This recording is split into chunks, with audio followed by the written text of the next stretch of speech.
Assalamu alaikum warahmatullahi wabarakatuh, everyone. Jazakallah khair for tuning in to the seventh episode now of Chit Chat Chai. Alhamdulillah, today we've decided to look at the topic of gang violence and more insight into what the reality of the gang culture is for young people all around the world. Alhamdulillah, today you have myself hosting, Tahmid, and co-hosting with me is Sister Nadia. Sister Nadia, if you could just introduce yourself. Assalamu alaikum everyone. My name is Nadi Hussain. I'm one of the Deputy Young Mayors for Tower Hamlets and I'm also the Cabinet Member for Community Safety. Brilliant. Jazakallah khair for joining us. And also our guest today is Brother Harun Mia. Brother Harun, if you want to just introduce yourself, because mashallah, some of the stuff you've done has been amazing over the past few years. Sure. Assalamu alaikum everybody. My name is Harun. I've been asked to appear guest as on the show today, yeah. Yep, no, for that. So we were obviously talking before we went live, and one thing you said, Brother Harun, which Sister Nadia, I mean, if you want to carry away with that, with the working with young people and the mediation project. Yeah, so I think obviously since you've done the mediation project and you do lots of work related to sort of gang violence, how would you describe how people fall into the lifestyle and what that entails? Okay, well, I mean, firstly, it's important to understand that there's, we need to be able to define what a gang is. And I'm not going to go into the boring aspect of, putting together a definition or what the definition that's there. Yeah. But in terms of the, it's very important to understand, there's a very important question about why people form into gangs. Why does that happen? Why do people become part of gangs? The thing is, there's different levels of if a group of people form and they're friends, that can often be perceived as a gang. It could be a group of people that come together, common goals. Just friends being together often, can be seen as people that are gangs. Friendship, culture. But then you've got people who form gangs. So they belong to a particular postcode, they belong to a particular area, and that's the kind of gangs that I think we're kind of talking about today. People that actually, it's not just a group of friends that have come together and they go out and they socialize and they eat out. That can be seen as a gang. It could be seen as individuals that have come together.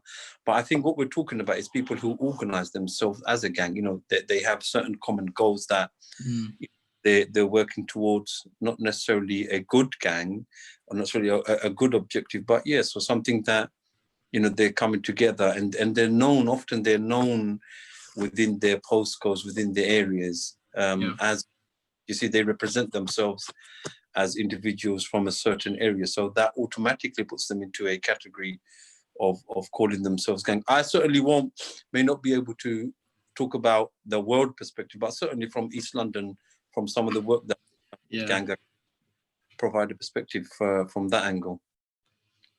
So you said they're usually working towards a common goal or something. Is that, or what do you think that could be for most gangs, as in just in general? What do they want out of that gang or that life?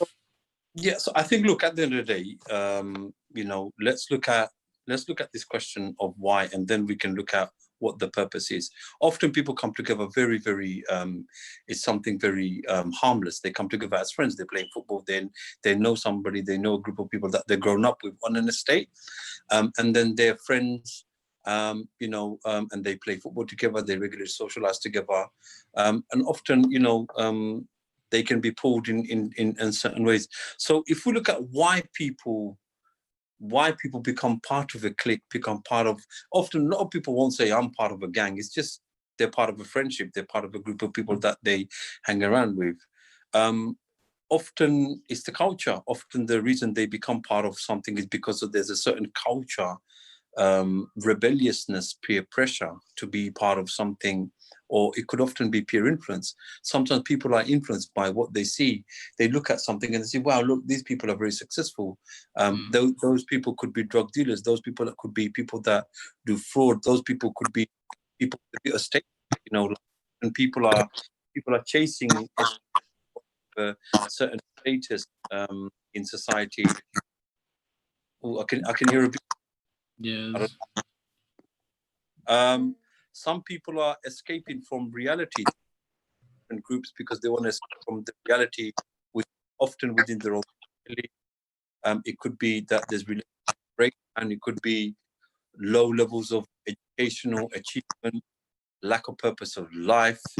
That there's void, there's spiritual void. There's feelings of like they want to belong to something. You know, they have that void identity crisis. They want to feel that they're part of something. You know, they want to feel. Often kids are not valued, and often for them to feel valued and feel like an adult, they'll join a group of people that are, you know, of similar nature, and often with young people. Yeah, let's be honest, not everybody is, you know, wise and know what they're doing. Often people are susceptible to accept what their friends are saying. So if, for example, I use drugs and my mates and somebody was having problem, I might say to that person, you know what, the way I deal with my problems, I take a bit of drugs.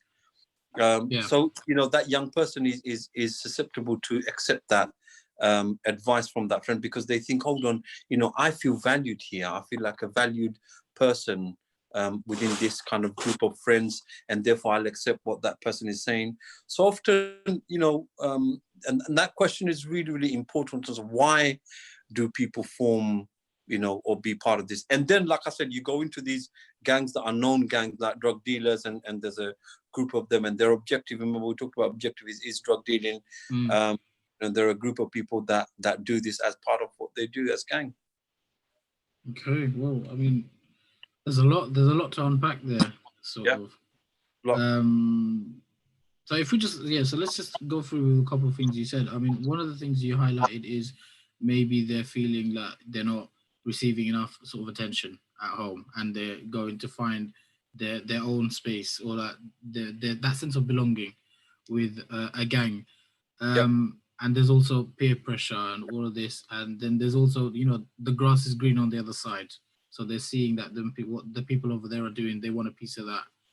And so basically, there's a lot of reasons to fall in love with this life, isn't there? That's basically what it is. There's quite a lot of different things that, if you put them together, could lead to someone solidly finding themselves in this lifestyle and becoming part of a gang. Would you say that nowadays it's a lot easier, or is it more difficult? Or I mean, as throughout time, how's the gang life progressed? Well, I'll tell you what. I mean, before, like, let's go back into the early 70s. You know, within East London, if you look at the kind of Bangladeshi community, they weren't gangs. Basically, what they done, they hanged about together to protect themselves from the Nazis. You know, from the National Front. You know, and that was a very common thing. You know, they were picked on, they were bullied, and therefore the way to fight back is to unite and be together, and, you know, fight off the National Front. What happened was, and again, the concentration of like Bengalis was in East London, Brick Lane, kind of Whitechapel area. Then they kind of spread out, and people went to different parts of Tower Hamlets, and then younger generation came through, and this is often, you know, it's not a postcode, but it's just an area. People grew up in different areas, and they had different people that they hanged about with, that formed a group that then, you know, kind of dwarfed into a gang. You know, it just developed into a gang of people, of young people that were there, and often they got into trouble because they were seeking excitement. You know, they wanted to take risks. They wanted to be known as the bad individual, you know, on the street. Who was the baddest on the street? Who could prove themselves to be the baddest? Who could, you know, have the biggest amount of drugs? Who could carry a knife in their pocket? You know, who could stab somebody? These are the kind of, you know, street credibility people are searching. And often you'll find, you know, that those individuals, they're searching for something that's a void in their life. You know, they're searching for that attention in their life. They're searching for somebody to give them that respect. You know, maybe they're lacking in getting respect at home, you know. And again, you know, those kind of things, slowly we've, you know, last 10, 15 years, we've seen the emergence of girls, you know, being part of gangs, and then the whole issue of grooming then kind of comes in as part of that. So generally speaking, I think that the type of young person that ends up in a gang is one that's vulnerable, from especially some of the things we mentioned. When you look at a young person, if they're vulnerable, meaning they're in poverty, the enticement of money coming from drug dealing is very appealing. I think that since I'm a school student still, and I'm a teenager, and from what I've seen, like my personal experience is the idea of having money is very exciting. And since I live in Tower Hamlets, it's one of the most deprived boroughs in London, poverty is a real issue, and many people, obviously your parents don't like to talk about finances with you, but more often than not, your children end up hearing about finances and the issues going on within their own home. So when opportunity comes to make money, they don't think of the consequences that come after it, and they enter these gangs and people entice them and tell them, do it, it's quick money, it's easy money. And I think my next question is, what exactly are the consequences of being in a gang? I think we spoke earlier in our chat before about previous gang members who've come out of the lifestyle due to certain issues that arise, but maybe you could talk a bit more on the consequences that come from being in a gang. I mean, in terms of consequences, firstly, a lot of people do grow out of this mentality of being part of a gang, because what happens is some people just change. They just change. They just don't want to be part of anything else or part of what they've been, involved in. Majority of people just grow out of it, but there are some that don't grow out of it, and these are the kind of people that actually cause the kind of problems. I mean, consequences is around learned behavior. So you feel like, for example, money is a big issue. Poverty is a big issue. Poverty is a big reason why people often join gangs. Like, for example, if somebody was part of a gang that was selling drugs, yeah, they could be making, like, I don't know, £2,000, £3,000, £4,000 a week. How do you tell that individual, or what pathways can you prepare or advise that individual on how they can earn £3,000, £4,000 a week? That's a very successful career. That's a very, very substantial amount of money that somebody is earning. It's very difficult, and they see that way. They see that as a easy way to earn money. So one is learned behavior. People don't change, and they fall into this behavior, and obviously, if continuing that behavior will only lead somebody in the path where, for example, somebody could end up. Well, firstly, you have a very unstructured life, yeah. So coming into a structure, thinking about education, going into a structured job, that might, you might not be able to do that. You might end up with, criminal convictions, yeah. So you might end up, having, criminal records that can, really buy you from opportunities that you could have had, but you won't have because you've got a criminal record. Some people may end up with drug and alcohol addiction. A lot of people do. You'd be surprised, people who are in gangs later on in their life, they talk about the voids that they had in their life and the reasons why, they were behaving in the way they do, whether it be family problems or, relationships, outside, external family. And they end up having a drug or alcohol addiction. Then you're looking at prison. Some people can end up in prison. Some people can end up dead ultimately. I've known friends who, were using drugs, were selling drugs, ended up using drugs, and then ended up dead, at a very early young age. They've died from heart attacks, or they died from overdose, or they died from poisoning, whatever it is, they end up dead. Some people end up killing other people. So, in terms of consequences is grave, to be honest, because if you can't get out of it, and you're one of those individuals who's finding difficulty in getting out of it, you are going to end up in one of those categories. You're going to end up in prison, you're going to end up in dead, or you're going to end up killing somebody else. You're going to end up with mental health problems. Often people have severe, psychosis that they're having to deal with. So would you say then that, it's very difficult to bounce back from, as in to extract yourself from that situation? Or how, what's your opinion on that, just coming out of it? Yeah, I mean, majority of people do come out of it. It's unfortunate if you're in a gang and you end up in a fight and you may have a, debilitating injury, that you are scarred for the rest of your life. you know, because you were part of a gang, and it wasn't you. You were just happened to be part of a friend who, you know, had problems with another group of people, and one day they came round, and you know, you were injured as a result of a fight that broke out. But you're generally a good chap, or you know, but because you're part of it, because you're associated with it, you ended up with Sort of wrong place, wrong time sort of thing. it's wrong time, and you know, injured, you know, and you're left with a lifetime of an injury that you can't, you know, every time you look at yourself, you see that injury. Often people do, majority of people do, look, people do come out of these gangs, and often people do really, really well.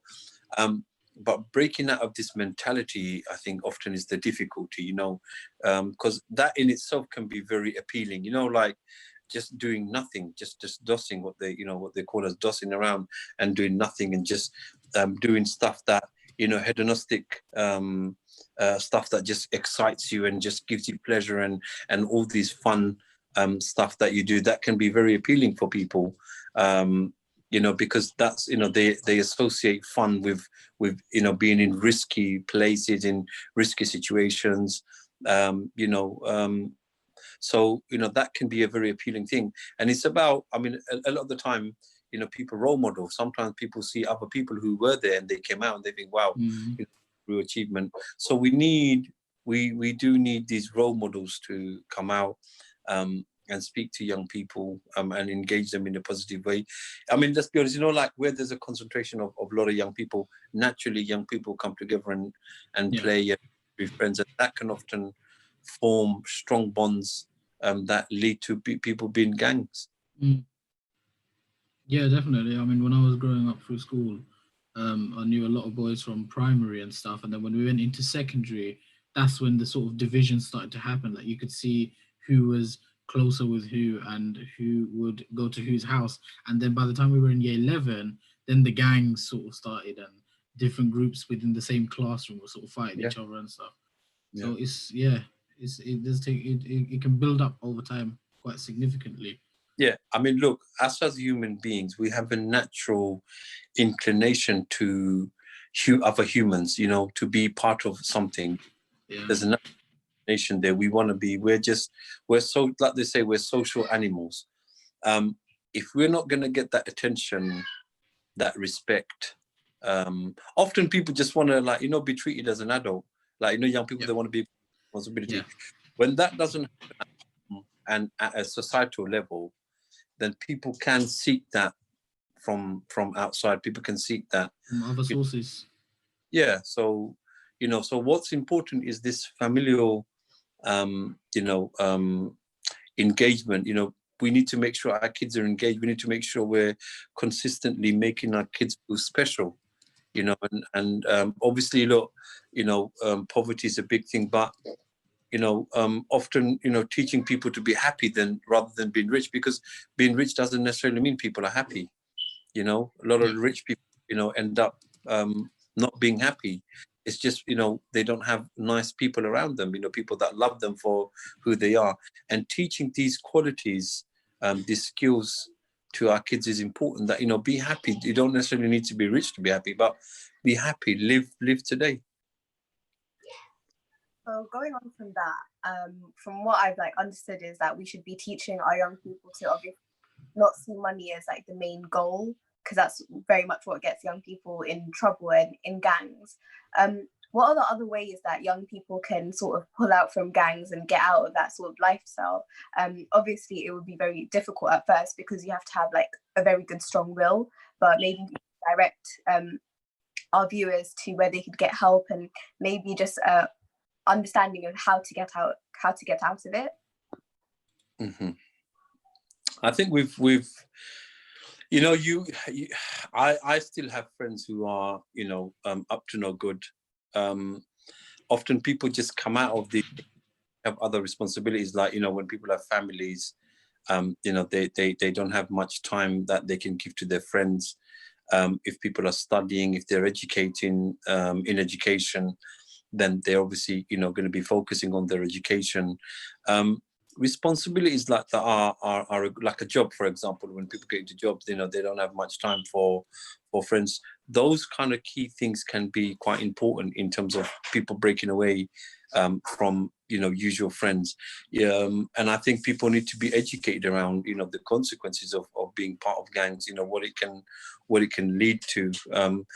And really, us as a community, you know, we need to raise the bar. You know, we need to the aspiration levels of our kids isn't there. You know, our kids need to have high aspirations, and aspiration is built by, you know, who you are, where you are, the environment that you're around, your family and your friends, and the wider society. You know, building those aspirations is very important.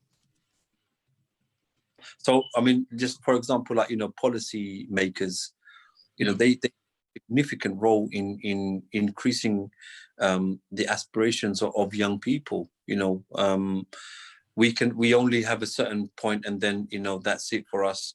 You know, we live in between two cities. You know, I'm just talking about Tower Hamlets here. You got the Canary Wharf and the city, and in between that you got, you know, huge levels of poverty. Why haven't, you know, these young people been able to aspire to get jobs in around them? There's been some breakthrough, which is really good, but we need to do more to, you know, install that aspiration in our children and young people.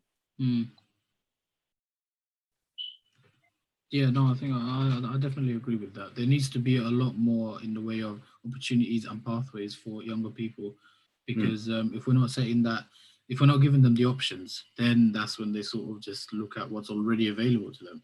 Yeah. And if they know people in gangs, or if they're friends, like you said, then that's an easy trap to just fall into. But to come back to the whole, you know, when the gang is forming and stuff, do you find that gangs in schools, right? As in, do you think that this is mainly a problem that children? Because I will say now that I've been to Islamic school for most of my life up until sixth form, and what's your opinion on gangs in schools? Like, do you think it's just a state school problem, or Islamic schools or private schools? Like, where do you think the biggest problem is?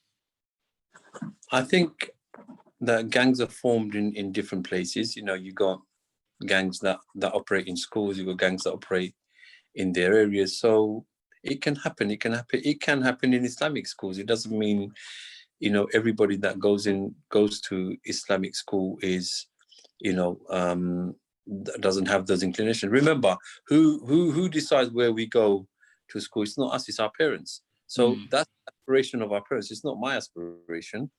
So anyone who's going in there might not be, you know, might not have those inclinations, you know, of going into. It's obviously a better environment. I mean, what they found in research is that, you know, religiosity is a big protective factor against stuff like gangs and drug and alcohol abuse. What do you mean by that? Religiosity is a big protector. So it's a protective factor in that if your family is religious, then your family will be displaying, abiding by, living with a certain type of value.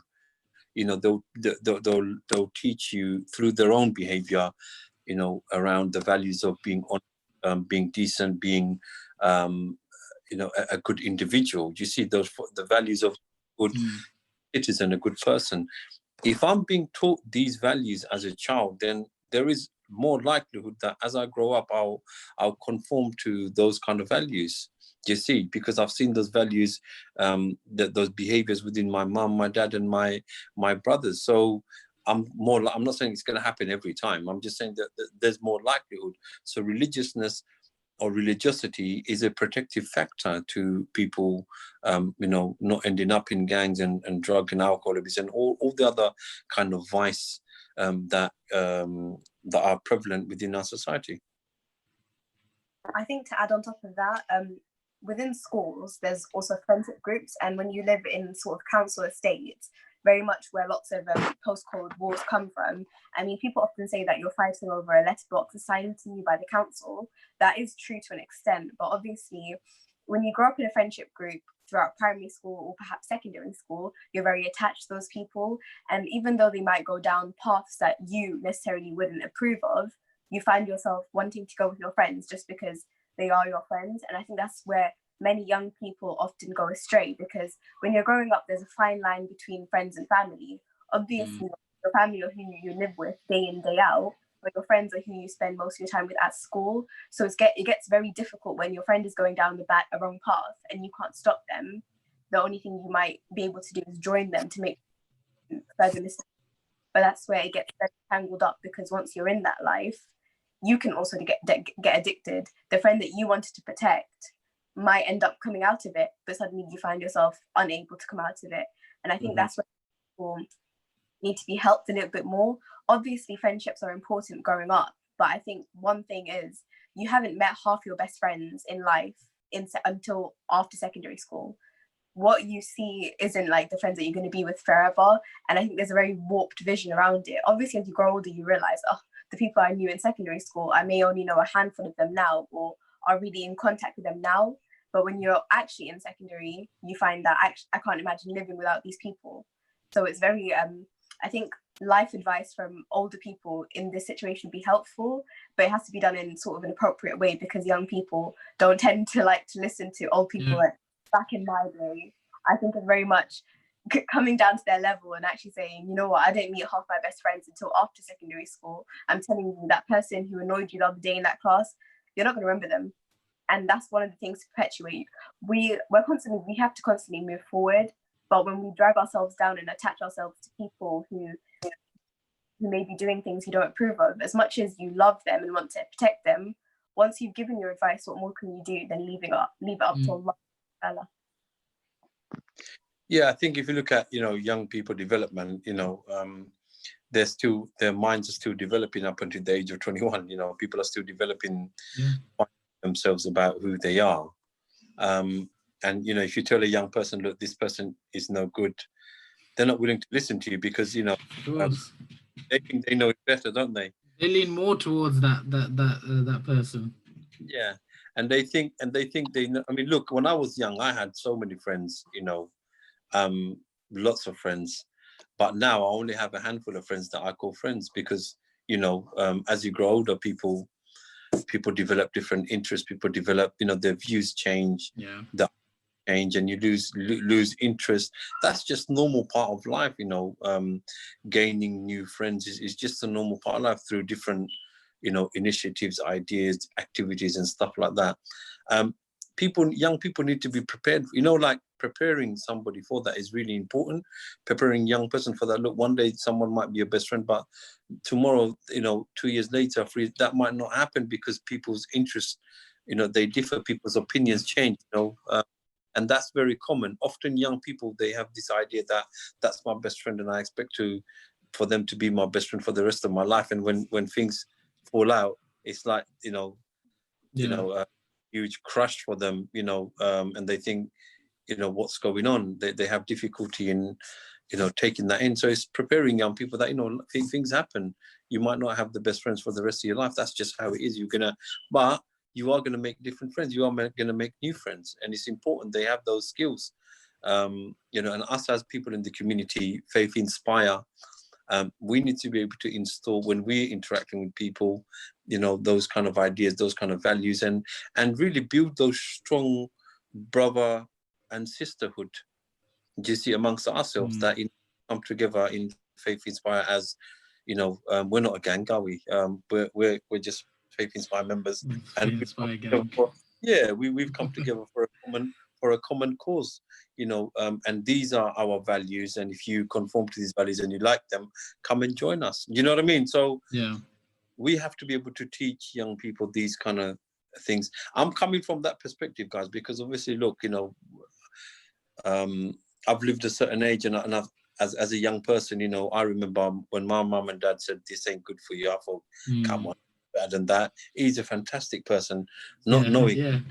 Now that I've grown up, actually, my mum and I've got a son who's 11 years old, and I think if my son does what I used to do, my brains will bust, to be honest. Thinking, wow, So we always think we know best as young people, but we don't.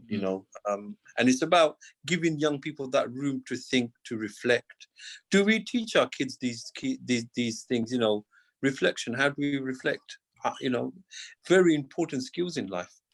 Yeah, I think that's something that sort of slips under the radar. It's the parents' attitude towards the child isn't how should you actually handle that when they're sort of leading towards that path. is in what advice would you give to a parent? I mean, like you said, you're a parent now and you've experienced that. What is maybe, your top piece of advice or a couple of things that you would really point out and say, look, you should really give that a go?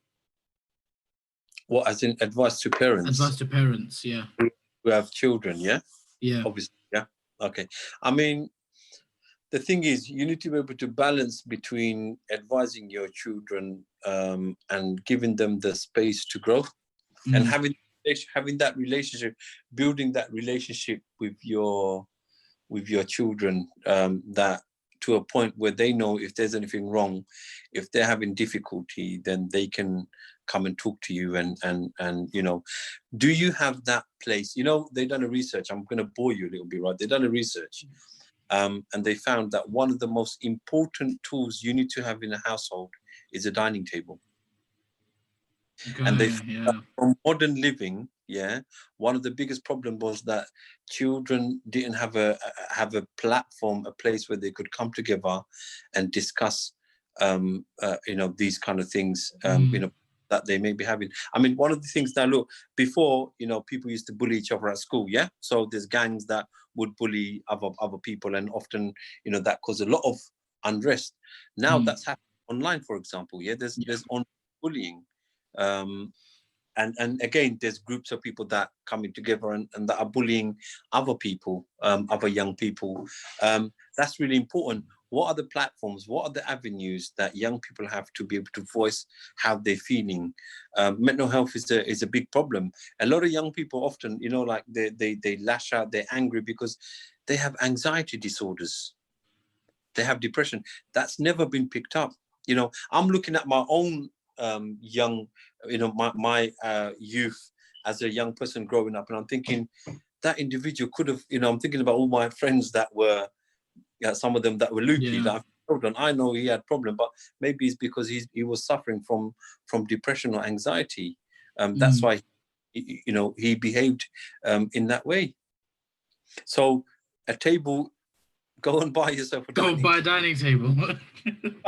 Go buy a table and spend some time with your kids, talking to them over food. Believe me, right? It's a really, really way.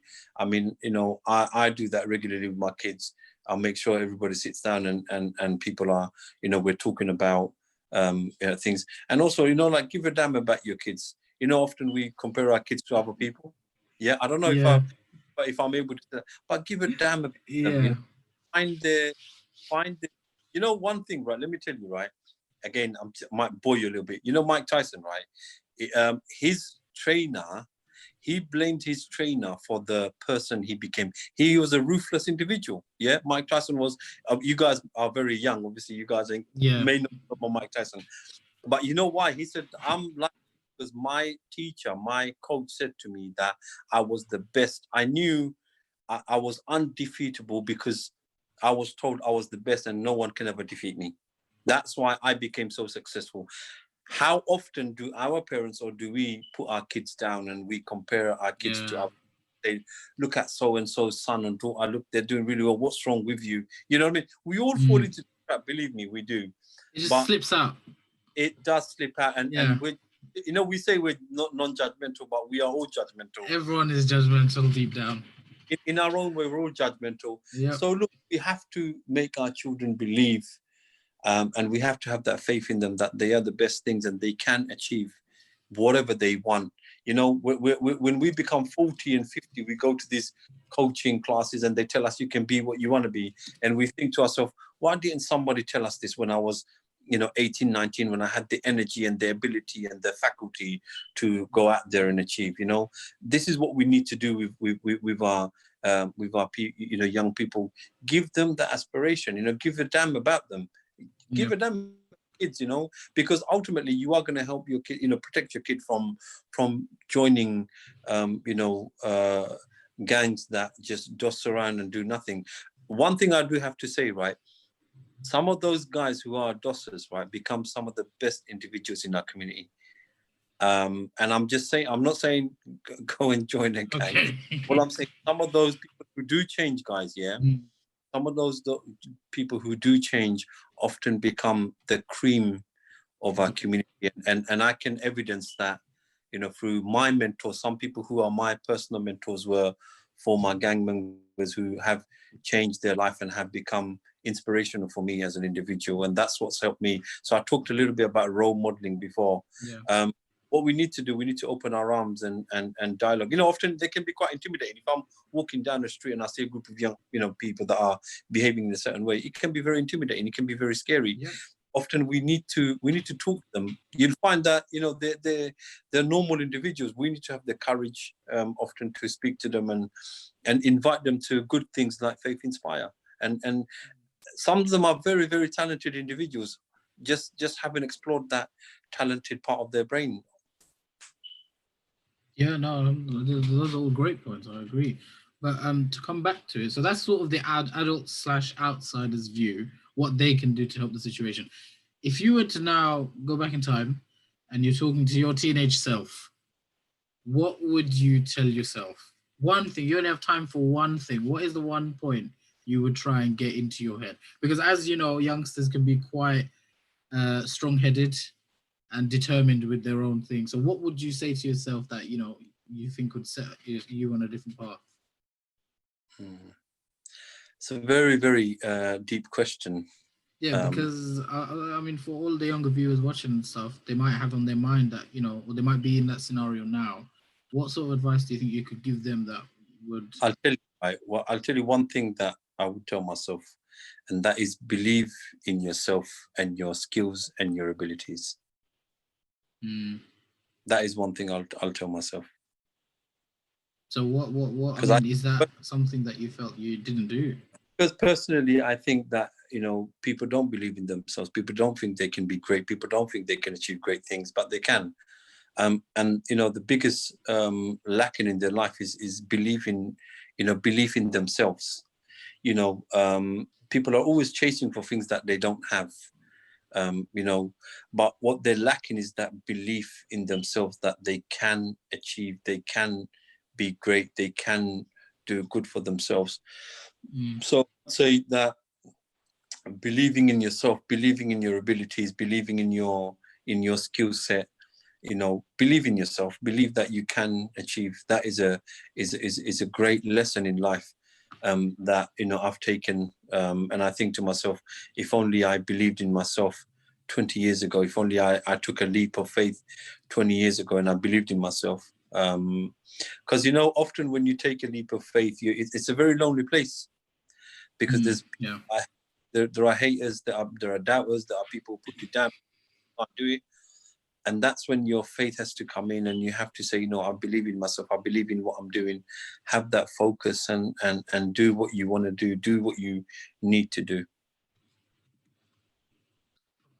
Jazakallah for that. No, I think it is quite a massive. There's a lot of answers to something like that, but at the same time, you can't put it into one word, one tip. So Jazakallah, but I think we'll just finish it off with resources for people who find themselves stuck in this sort of place. You know how you're saying believe in yourself, that sort of stuff, develop your skill set. Where would you point someone who's in that sort of scenario? Where would you tell them to go and maybe look for help? Well, firstly, they need to look within themselves. Yeah, of course, they need to have that drive. Well, to be honest, that's the biggest resource anybody has. We're Faith Inspire. So the first thing, you look within yourself, and then you obviously, because Allah says that He doesn't change the condition of man or woman unless they change their condition themselves. So if you step towards Allah, Allah will run towards you. I'm just paraphrasing that. So you have to look at yourself, and then you have hope in Allah, and you rely upon Allah, and you make lots of dua to help you. But remember, if you don't change yourself, you need to have that self-resolve, you need to have that motivation, you need to know that you need to change yourself. If you don't do that, then Allah won't change you. You need to go and change yourself. And the other most important thing is, right, I found very, very powerful, is people being around other people. So making good friends. Faith Inspire is a great place. You guys are I think you guys are the youth of Faith Inspire, if I'm right. Yeah. I'm looking. So it's about, coming together and making new friends with people like yourselves, because if you want to get rid of one habit, you've got to learn to develop a new habit. Yeah. Learn new habits, break your old habits. So, and it's really, really tough, guys. It's really difficult to come out and be friends with somebody for the first time and try and speak. So it's for us to be open and welcoming to other people, making new friends and giving people a chance and opportunity to change. So one, you have to look inside yourself and look at your resources. To make lots of dua to Allah, go towards Allah, make new friends, come and join Faith Inspire, come and join the young people, come and join the organization. There's lots of good that is happening. And come and be an asset to your community, man. You don't have to be an individual that doesn't have any aspiration. Come and join some goodness. And come and participate and be the inspiration for the next group of young people that are coming up. Yep. No, Jazakallah khair for that. That's, again, I think we'll round it off on that, inshallah, end of the episode here. But alhamdulillah, Jazakallah khair, Brother Harun. You've given us a lot of insight into what it's like and what we can sort of, what anyone on the outside should understand from that lifestyle. Alhamdulillah. But once again, Jazakallah khair, Brother Harun. For everyone watching, please follow our socials: Twitter, Instagram, we're active, Faith Inspire 16, Facebook, Faith Inspire page, and we're going to be streaming live on YouTube from now on. So subscribe to the YouTube channel and hit the bell, the post notifications. Oh, subhanAllah, how many, I've never said that in my life, but I've seen everyone else I've watched on YouTube say that. Jazakallah khair, everyone, for watching, and inshallah we'll catch you on the next episode. Assalamu alaikum wa rahmatullahi wa barakatuh.